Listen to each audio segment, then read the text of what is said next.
بتبدأ الحكاية بالملك سيمبا واللي كان ساعتها واقف على صخرة أرض العزة وبيكلم الحيوانات كلها وبيحكي لهم عن اللي هو ناوي يعمله وعن الحاجات اللي هو ناوي يغيرها في أرض الغابة. وفي نفس الوقت ده بنشوف مرات سيمبا اللي اسمها نالا وهي في غابة بعيدة جدا وكانت خايفة وعمالة تنده على سيمبا على أمل إنه يسمعها ويجي ينقذها. وفعلا بعدها بشوية في حيوانات جم لسيمبا وقالوا له إنهم عرفوا مكان نالا، فسيمبا ساعتها فرح جدا وراح لتيمون وبومبا وقال لهم يخلوا بالهم من بنت يارا لحد ما يرجع من المشوار اللي هو رايح له. وطبعا وقتها تيمون وبومبا نفذوا الامر وراحوا على طول علشان يقعدوا مع يارا ويخلوا بالهم منها لحد ما الملك سيمبا يجيب نالا ويرجع تاني. وساعتها بقى تيمون وبومبا فضلوا يكذبوا على يارا وكانوا بيحكوا لها حكايات كلها غلط، ومن ضمن الحكايات دي ان تيمون وبومبا هم اللي قتلوا الاسد سكار عم سيمبا. فكيارا بتتفاجئ جدا وبتقول لهم ان هم بيكذبوا عليها، وكمان بتعرفهم ان هي عارفة إن باباها سيمبا هو اللي قتل سكار. فتيمون وبومبا أنكروا الكلام ده وقالوا لها مين اللي قال كده. عرفتهم إن سيمبا هو اللي حكى لها كل الكلام ده، وكمان قالت لهم إن الحكاية بتاعتهم دي عبيطة وإن مستحيل خنزير ونمس يقتلوا أسد. وطبعا ساعتها تيمون وبومبا بيتكسفوا جدا لأن كيارا كشفتهم وأثبتت إن هما بيكذبوا. وبعدها تيمون وبومبا غيروا الموضوع على طول وأخدوا كيارا علشان يتسلوا ويلعبوا مع بعض. بس بعدها بشوية القرد رفيقي بيروح الكهف عند كيارا علشان يطمن عليها. وطبعا كيارا اول ما شافته فرحت جدا وقالت للقرد رفيقي يحكي لها حكايه حقيقيه لانها زهقت من الحكايات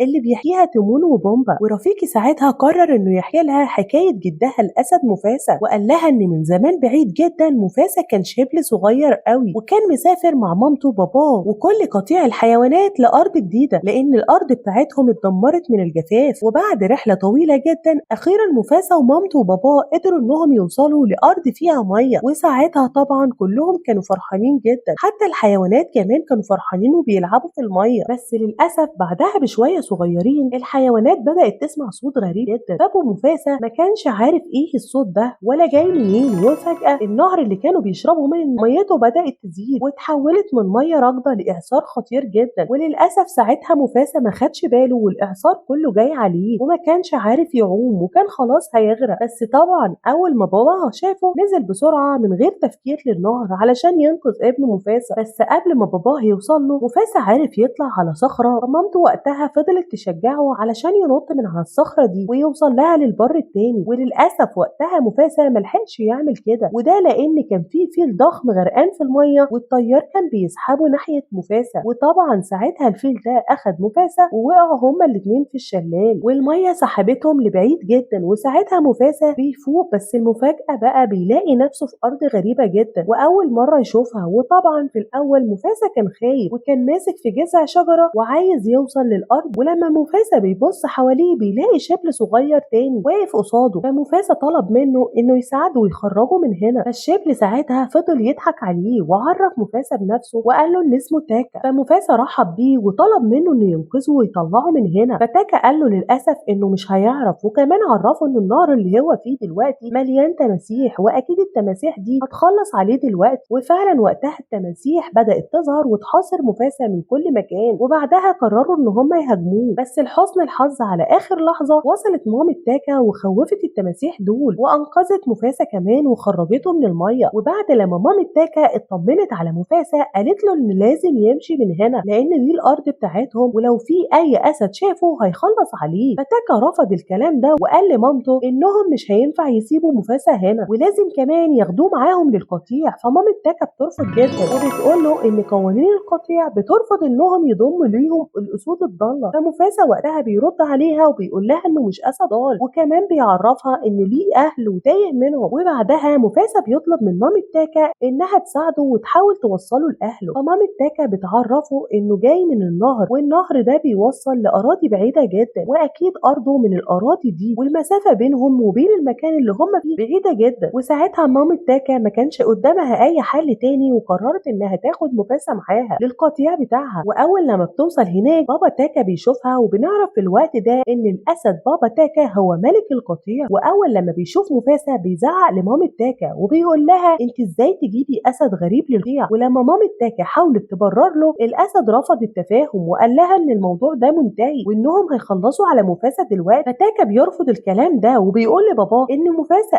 الأسد زيهم ومفيش مشكلة لو عاش معاهم في القطيع. فبابا تاكا قال له إن ده ما ينفعش لأن مفاسة مش من نفس دمهم، وأكيد لما يكبر هيغدر بيهم لأنه أسد ضال. فمفاسة وقتها بيرد عليه وبيقول له إنه مش أسد ضال ولا حاجة، وكمان بيعرفه إن اسمه مفاسة وبيقول له إن باباه بيحكم أراضي تانية. فالأسد وقتها بيتعصب أكتر وبيقول لمفاسة إن معنى اسمه ملك الغابة وهنا مفيش ملك غيره. وكمان الأسد نصح مفاسة وقال له إن الأحسن ليه إنه يهرب من هنا علشان يفضل عايش. فساعتها مفاسة بيرد عليه بشجاعة وبيقول للأسد أنا ممكن أهرب منك بسهولة لأني سريع جدا ومفيش أسد يقدر يلحقني. فوقتها كلام مفاسة بيضايق الأسد الملك جدا وبيعصبه وبيضطر إنه ينده على ابنه تاكا وبيقول لمفاسة إنه هيتسابق مع تاكا ولو تاكا سبقه هيخلص عليه بنفسه. ووقتها مامة تاكا اتدخلت في الكلام وقالت للأسد الملك إن مفاسة لو كسب هي اللي هتربيه بنفسها ومحدش هيقدر يخرجه من القطيع تاني. فالأسد ساعتها ما كانش قدامه حل غير إنه يوافق على كلام مامة تاكا. وبعد شوية صغيرين بيبدأ السباق بين مفاسة وبين تاكا، بس في أول السباق بابا تاكا بيضرب مفاسة علشان يعطله شوية لحد ما تاكا يلحق يجري. فمامة تاكا بتقول له ما يعملش كده لأن ده اسمه غش، وكمان بتعرفه إن ابنها لازم يكسب بشرف من غير ما أي حد يساعده. فالأسد بيقول لها إن كلامها ملوش لازمة، وكمان بيعرفها إنه بيعمل كده لمصلحة عيلتهم وده لأنه عايز يطرد مفاسة علشان لما تاكا يكبر يبقى هو ملك الغابة. وبنروح وقتها للسباق اللي بيحصل بين مفاسة وتاكا، بس وهما في وسط السباق مفاسة اتكعبل ووقع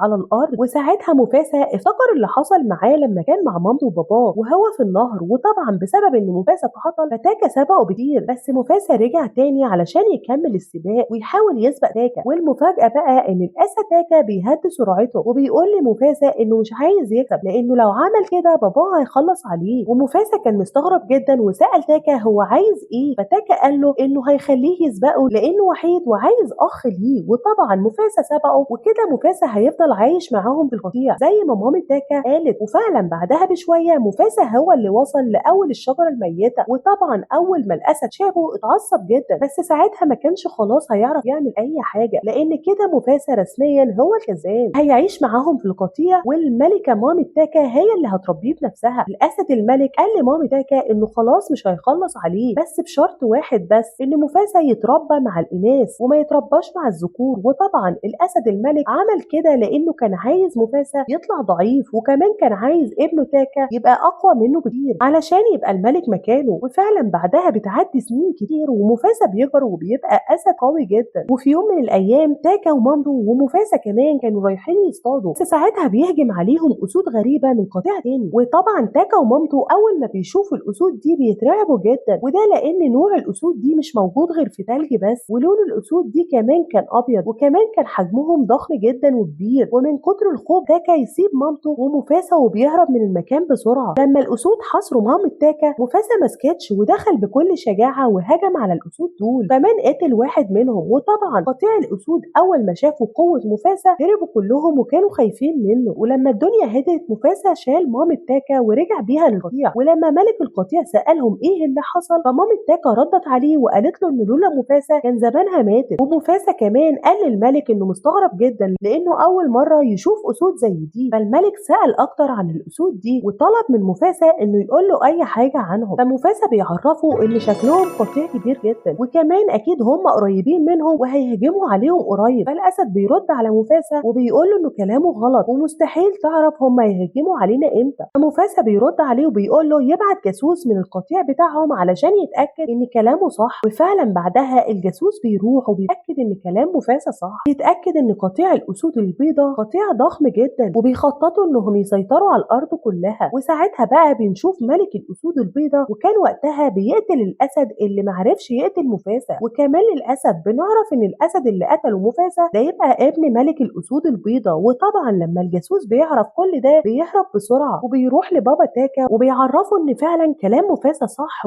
وكمان بيقول له إن الأسد اللي قتله مفاسة يبقى ابن ملك قطيع الأسود البيضاء، والملك ده مش هيهدى إلا لما يخلص عليهم كلهم بسبب اللي حصل لابنه. ولما الأسد بابا تاكا بيسأل الجاسوس ده عن حجم الأسود الجاسوس بيعرفه إن حجمهم ضخم جدا وعددهم كبير. وطبعا الكلام اللي سمعه الملك الأسد خوفه أكتر، فقال للجاسوس يمشي وهو هيفكر في حل مع الأسود دي. وفي اليوم اللي بعده مامة تاكا وبابا بدأوا يجهزوا القطيع بتاعهم علشان يستقبلوا الأسود البيضاء، بس بس للأسف بقى مامة تاكا كانت عارفة إن القطيع كله هيموت، فساعتها بقى أخدت تاكا ومفاسة وقالت إنهم لازم يهربوا لأرض بعيدة يبدأوا حياة جديدة هناك. فمفاسة قال لمامة تاكا إنه مش هيسيبهم في الموقف ده ولازم يحارب معاهم. فمامة تاكا اتعصبت عليه جدا وقالت لمفاسة إن دي مش أرضه ولا هم أهله، وعلشان يوصل لأهله الحقيقيين لازم يفضل ماشي في طريق الشمس، وأكيد بعد فترة هيوصل للأرض بتاعته اللي فيها مامته وباباه الحقيقيين. وطبعا مامة تاكا كانت بتزعق لمفاسة وبتقول له كده علشان تحميه، لأن لو قطيع الأسود البيضاء جه هيخلص عليهم كلهم. وفعلا ساعتها مفاسة اقتنع بالكلام ده وأخد تاكا معاه وبدأوا رحلتهم علشان يوصلوا لأرض العزة اللي فيها أهله. بس بعدها بكام يوم مفاسة وتاكا اتفاجئوا بقطيع الأسود البيض بيجروا وراهم. فمفاسة ساعتها فهم إن كده الأسود البيضاء للأسف خلصوا على القطيع كله، ودلوقتي بقوا بيلحقوه علشان يخلصوا عليه هو وتاكا. وبعد مطاردة كبيرة جدا أخيرا القطيع الأسود البيضاء بيمسكوا مفاسة وتاكا، بس قبل ما بيهجموا على مفاسة عرفهم إن تاكا ملوش ذنب وإن هو اللي قتل الأسد، ولو عايزين ينتقموا منه هو. فملك الأسود البيضاء رفض كلام مفاسة وقال له أنا ابني مات، وقصاد موت ابني انتوا الاتنين هتموتوا. فمفاسة وقتها علشان يحاول ينقذ تاكا أخده ونط في النهر، وطبعا بسبب التيار المية بيبعدوا بعيد جدا عن قطيع الأسود البيضاء. ولما مفاسة وتاكا بيطلعوا من النهر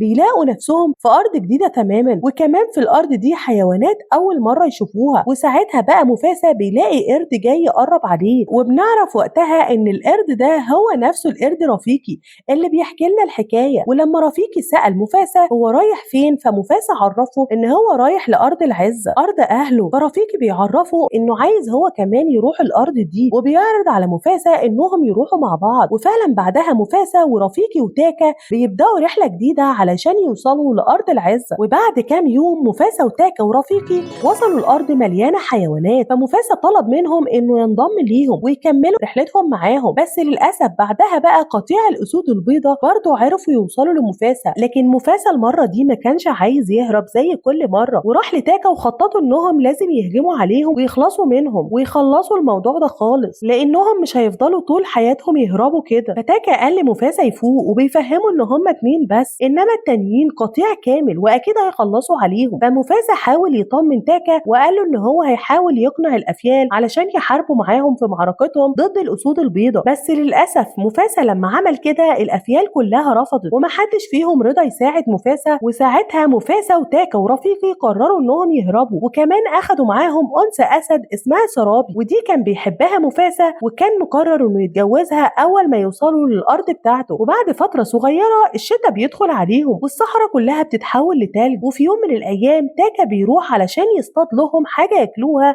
بس للأسف في الوقت ده قطيع الأسود البيضاء قدروا يوصلوا له، وطبعا وقتها ملك الأسود البيضاء قرر يستغل الفرصة وقال لتاكا إن كل اللي هم فيه ده بسبب مفاسة، وده لأنه قتل ابنه، وقال له في المقابل بقى أنا قتلت عيلتك كلها. وبعد حب كلام فعلا ملك الأسود البيضاء قدر يغسل دماغ تاكا، وكمان عمل معاه اتفاق وهو إن تاكا يسلمه مفاسة، وفي المقابل بقى محدش هيقتل تاكا، وكمان هيخليه ينضم للقطيع بتاعهم. وتاكا طبعا من غير تفكير وافق على العرض ده ووعد ملك الأسود البيضاء إنه هيسلم مفاسة. وبعدها بشوية تاكا بيرجع للكهف اللي مستخبي فيه مفاسة. فطبعا مفاسة كان مستغرب لأن تاكا اتأخر جدا وسأله أنت كنت فين كل ده؟ فتاكا كذب عليه وقال له إنه بيحاول يصطاد لهم حاجة ياكلوها. فمفاسة بيصدقه وبيعدي اليوم، وفي اليوم اللي بعده بيصحوا كلهم بدري علشان يكملوا رحلتهم لأرض العزة. بس للأسف وهم في الطريق تاكا كان بيسيب علامات على الصخور علشان قطيع الأسود البيضاء يقدروا يوصلوا لهم بسهولة. وبعد كام يوم مفاسة اتفاجئ بقطيع الأسود البيضاء وكمان كانوا محاصرينهم. فساعتها مفاسة سأل الملك بتاعهم وقال له إن هم إزاي عرفوا يوصلوا لهم. فملك القطيع عرف مفاسة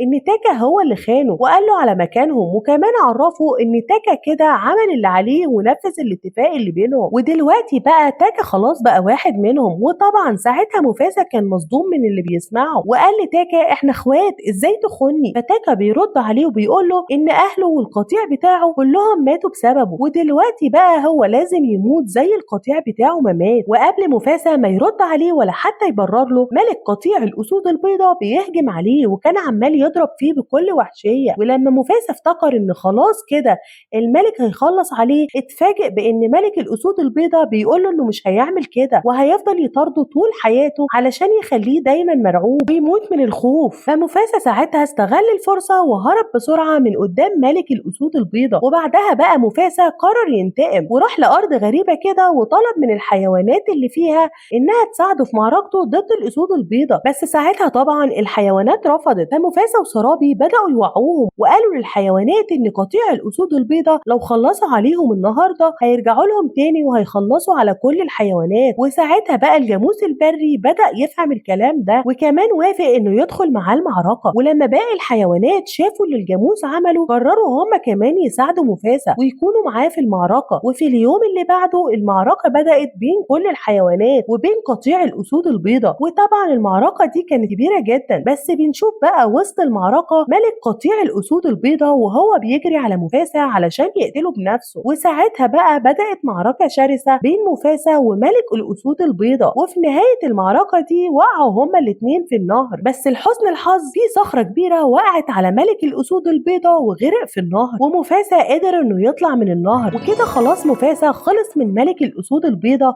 اللي كان عايز ينتقم منه. وطبعا ساعتها كل الحيوانات كانوا فخورين جدا باللي مفاسا عمله وفرحانين كمان انهم كسبوا المعركة بتاعتهم ضد الأسود البيضاء. ومن ساعتها الحيوانات كلها بقت خلاص مطمنة لأن دلوقتي عندهم ملك شجاع وقوي وهيدافع عنهم. بس فجأة وهما بيحتفلوا مفاسا بيلاقي قدامه مامته. وفي الأول مامته ما كانتش عارفاه وكانت بتكلمه على أساس إنه الملك وبتقوله إن زمان كان عندها ابن اسمه مفاسا بس للأسف وقع في النهر وما تعرفش عنه أي حاجة لحد دلوقتي. فمفاسا بيفاجئها وبيقول لها إن هو ابنها. وبعد لما بيسلموا على بعض مفاسا بيسأل على باباه. فمامته للأسف بتعرفه إن باباه مات من فترة وإن قطيع الحيوانات من ساعتها ملوش ملك وبيتنقلوا من مكان لمكان. فمفاسا بيطمن مامته وقال لها إن من النهاردة خلاص كل حاجة هتتغير. بس المفاجأة بقى لما مفاسا بيبص حواليه وبيلاقي الأسد تاكا جايله وكان وقتها متعور في عينيه. وده لأن المجموعة اللي فاضلة من قطيع الأسود البيضاء قرروا إنهم ينتقموا من تاكا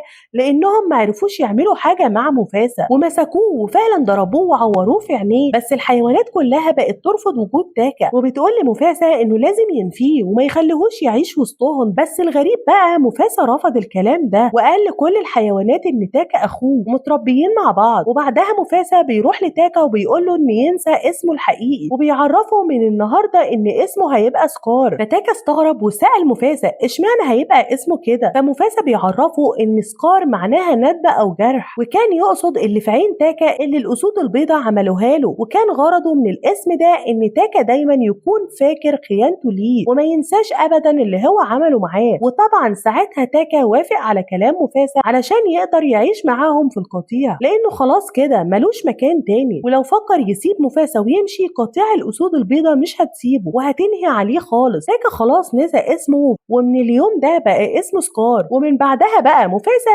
حكم من الغابة بالعدل وكمان اتجوز سرابي وخلف بعدها الأسد سيمبا. وكده خلاص خلصت الحكاية اللي بيحكيها القرد رفيقي لكيارا عن جدها الملك مفاسا وأخوه سكار. وطبعا ساعتها كيارا وتيمون وبومبا كانوا فرحانين جدا بالحكاية لأن ده أول مرة يسمعوها وكمان القرد رفيقي كان أول مرة يحكيها. ولحد هنا بتكون خلصت حكاية فيلمنا. لو عجبك الفيديو ما تنساش تعمل لنا لايك وتشترك في القناة وتفعل زر الجرس لقناتنا حكايات انمي. وسلام.